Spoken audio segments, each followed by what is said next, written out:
আতিথেয়তা থেকে আত্মবিশ্বাস, ঝাড়খণ্ডের শিক্ষাগত পুনর্গঠন। ঝাড়খণ্ড সরকার রাজ্যের পর্যটন সম্ভাবনাকে বিশ্বব্যাপী প্রচারের লক্ষ্যে একটি গুরুত্বপূর্ণ পদক্ষেপ নিয়েছে। মন্ত্রী সুদীপ্য কুমারের প্রচেষ্টার জন্য রাঁচির ইনস্টিটিউট অফ হোটেল ম্যানেজমেন্টে মেয়েদের ছাত্রাবাস এবং আধুনিক অডিটোরিয়াম সম্প্রসারণের ভিত্তিপ্রস্তর স্থাপন অনুষ্ঠান সফলভাবে সম্পন্ন হয়। এই প্রকল্পের লক্ষ্য রাজ্যের যুব সমাজের কেরিয়ারের ভিত্তি শক্তিশালী করা।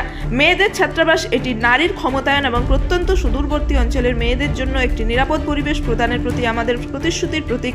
এটি মিথস্ক্রিয়া এবং দক্ষতা প্রদর্শনের কেন্দ্র হিসেবে কাজ করবে, যেখানে ঝাড়খণ্ডের সংস্কৃতি এবং আতিথেয়তা বিশ্বমঞ্চে প্রদর্শিত হতে পারে। মন্ত্রী সুদীপ্য কুমারের দৃষ্টিভঙ্গি স্পষ্ট। তিনি বলেন, সরকার এখন ঐতিহ্যবাহী শিক্ষার পরিবর্তে দক্ষতা ভিত্তিক শিক্ষার উপর মনোযোগ দিচ্ছে।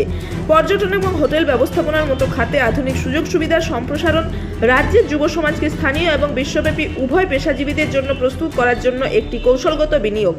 উদাহরণস্বরূপ, এই উদ্যোগটি ঝাড়খণ্ডের পরিচয়কে খনিজ রাজ্য থেকে পর্যটন এবং দক্ষতা কেন্দ্রের প্রতিষ্ঠার দিকে একটি নীরব অথচ শক্তিশালী বিপ্লবের প্রতীক। রাঁচি থেকে বিশ্বনাথ মাহাতোর রিপোর্ট, রূপসী বাংলা মিডিয়া।